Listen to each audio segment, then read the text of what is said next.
ನಮಸ್ಕಾರ ಎಲ್ರಿಗೂ, welcome back to my channel. ಇವತ್ತಿನ ಈ ರೆಸಿಪಿ ಬಿಸಿಬೇಳೆ ಬಾತ್ ಪುಡಿ ಮಾಡ್ತಾ ಇದ್ದೀನಿ. ಆಲ್ಮೋಸ್ಟ್ ಬೆಂಗಳೂರಲ್ಲಿರೋ ಎಲ್ರಿಗೂ ರೈಸ್ ಐಟಮ್ ಬ್ರೇಕ್ಫಾಸ್ಟ್ ಅಂದ್ರೆ ಬಿಸಿಬೇಳೆ ಬಾತ್ ತುಂಬಾ ಇಷ್ಟ ಆಗುತ್ತೆ. ಅಂಗಡಿಯಿಂದ ತರೋ ಪುಡಿಗಿನ್ನ ಈ ರೀತಿ ಮನೇಲಿ ಮಾಡ್ಕೊಳ್ಳಿ, ತುಂಬಾ ರುಚಿಯಾಗಿರುತ್ತೆ.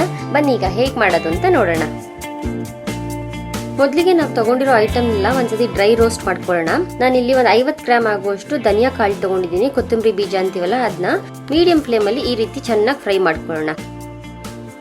ನೋಡಿ, ಈ ರೀತಿ ಕಲರು ಹಿಂಗೆ ಹೊಂಬಣ್ಣ ಬರಬೇಕು. ಇದನ್ನೆಲ್ಲ ಈಗ ಒಂದು ಪ್ಲೇಟಿಗೆ ತೆಗೆದಿಟ್ಕೊಳ್ತಾ ಇದ್ದೀನಿ. ಈಗ ಅದೇ ಬಾಣಲಿಗೆನೆ ನಾನಿಲ್ಲಿ 50 ಗ್ರಾಮ್ ಆಗುವಷ್ಟು ಬ್ಯಾಡಗಿ ಮೆಣಸಿನ್ಕಾಯಿ ಹಾಕೊಂಡಿದ್ದೀನಿ. ನಾನಿಲ್ಲಿ ಬರೀ ಬ್ಯಾಡಗಿ ಮೆಣಸಿನ್ಕಾಯಿ ಉಪಯೋಗಿಸ್ತಾ ಇದ್ದೀನಿ. ಕಲರ್ ಕೂಡ ತುಂಬಾ ಚೆನ್ನಾಗಿ ಬರುತ್ತೆ. ಈ ರೀತಿ ಡ್ರೈ ರೋಸ್ಟ್ ಮಾಡ್ಕೊಂಡ್ಮೇಲೆ ಅದನ್ನು ಕೂಡ ಒಂದು ಪ್ಲೇಟಲ್ಲಿ ತೆಗೆದಿಟ್ಕೊಳ್ಳೋಣ.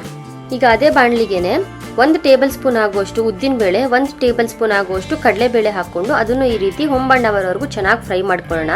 ಎಣ್ಣೆ ಏನು ಹಾಕ್ತಾ ಇಲ್ಲ. ಈ ರೀತಿ ಡ್ರೈ ರೋಸ್ಟ್ ಮಾಡಿ ಪೌಡರ್ ಮಾಡಿ ಇಟ್ಕೊಂಡ್ರೆ ತುಂಬಾ ದಿವಸಗಳ ಕಾಲ ಇಟ್ಕೋಬಹುದು. ನೋಡಿ, ಈಗ ಎಷ್ಟು ಚೆನ್ನಾಗಿ ಕಾಣಿಸ್ತಾ ಇದೆ. ಈ ರೀತಿ ಬಂದ್ರೆ ಸಾಕು. ಇದನ್ನೆಲ್ಲ ಒಂದು ಪ್ಲೇಟಿಗೆ ತಕ್ಕೊಳ್ಳೋಣ. ಈಗ ಅದೇ ಬಾಣಲಿಗೆ 1 ಸ್ಪೂನ್ ಆಗುವಷ್ಟು ಜೀರಿಗೆ, ಅರ್ಧ ಸ್ಪೂನ್ ಆಗುವಷ್ಟು ಕಾಳು ಮೆಣಸು, 1-2-3 ಪೀಸ್ ಆಗುವಷ್ಟು ಚಕ್ಕೆ, 4 ಲವಂಗ, 3 ಆಗುವಷ್ಟು ಏಲಕ್ಕಿ, ಮತ್ತೊಂದು ಅರ್ಧ ಸ್ಪೂನ್ ಆಗುವಷ್ಟು ಮೆಂತ್ಯ ಕಾಳು. ಇದನ್ನೆಲ್ಲ ಈ ರೀತಿ ನೀಟಾಗಿ ಡ್ರೈ ರೋಸ್ಟ್ ಮಾಡ್ಕೊಳ್ಳಿ. ಇದ್ರ ಇಂಗ್ರೀಡಿಯೆಂಟ್ಸ್ ನ ಡಿಸ್ಕ್ರಿಪ್ಷನ್ ಅಲ್ಲಿ ನಾನು ಹಾಕಿರ್ತೀನಿ. ಅದನ್ನ ನೋಡ್ಕೊಂಡು ನೀವು ಕ್ವಾಂಟಿಟಿ ರೈಸ್ ಮಾಡಿಕೊಂಡು ಅದನ್ನ ತುಂಬಾ ಲಾರ್ಜ್ ಕ್ವಾಂಟಿಟಿಯಲ್ಲಿ ಮಾಡಿ ಎತ್ತಿಟ್ಕೋಬಹುದು. 6 to 7 ಮಂತ್ಸ್ ಆರಾಮಾಗಿರುತ್ತೆ, ಫ್ರೆಶ್ ಆಗಿರುತ್ತೆ.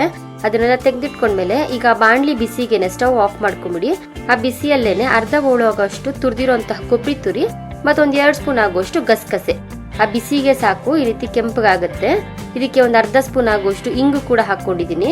ಇದೆಲ್ಲ ತಣ್ಣಗಾದ್ಮೇಲೆ ಸ್ವಲ್ಪ ಆರಕ್ ಬಿಡಿ, ಬಿಸಿಯಲ್ಲೇ ಗ್ರೈಂಡ್ ಮಾಡಬೇಡಿ. ಇದನ್ನೆಲ್ಲ ಒಂದು ಮಿಕ್ಸಿ ಜಾರಿಗೆ ಹಾಕೊಂಡು ನುಣ್ಣಗದನ್ನ ಪಲ್ಸ್ ಮೋಡಲ್ಲಿ ಇಟ್ಟು ಈ ರೀತಿ ಗ್ರೈಂಡ್ ಮಾಡ್ಕೊಂಡ್ ಬರೋಣ. ನೋಡಿದ್ರಲ್ಲ ಎಷ್ಟು ಸುಲಭ ಈ ಬಿಸಿಬೇಳೆ ಬಾತ್ ಪುಡಿ ಮಾಡ್ಕೊಳ್ಳೋದಂತ. ನಿಮ್ಗೆ ಇನ್ನೊಂದು ಮ್ಯಾಜಿಕ್ ಗೊತ್ತಾ? ಇದೇ ಪುಡಿನ ಉಪಯೋಗಿಸಿ ನಾವು ವಾಂಗಿಬಾತ್ ಕೂಡ ಮಾಡ್ಬೋದು, ಅಷ್ಟೇ ರುಚಿಯಾಗಿರುತ್ತೆ. ಈ ಪೌಡರ್ನ ನೀವು ಮಾಡ್ಕೊಳ್ಳಿ ಮನೇಲಿ, ತುಂಬ ಚೆನ್ನಾಗಿರುತ್ತೆ. ಸ್ಟೋರ್ ಮಾಡಿ ಇಟ್ಕೋಬಹುದು. ಈ ಪೌಡರ್ ಮಾಡ್ತಿದ್ದಂಗೆ ಕೇಳ್ತಾರೆ ಮನೇಲಿ, ಏನಿವತ್ತು ಬಿಸಿಬೇಳೆ ಬಾತ ಸ್ಪೆಷಲ್ ಅಂತಾರೆ. ಅಷ್ಟು ಘಮಘಮ ಅನ್ನತ್ತೆ. ಹೀಗೆ ಒಳ್ಳೊಳ್ಳೆ ರೆಸಿಪಿ, ಸಿಂಪಲ್ ಅಡಿಗೆ, ಸೂಪರ್ ಟೇಸ್ಟ್ಗಾಗಿ ನನ್ನ ಚಾನಲ್ನ ಸಬ್ಸ್ಕ್ರೈಬ್ ಮಾಡ್ಕೊಳ್ಳೋದು ಮರಿಬೇಡಿ. See you in the next video. Thank you.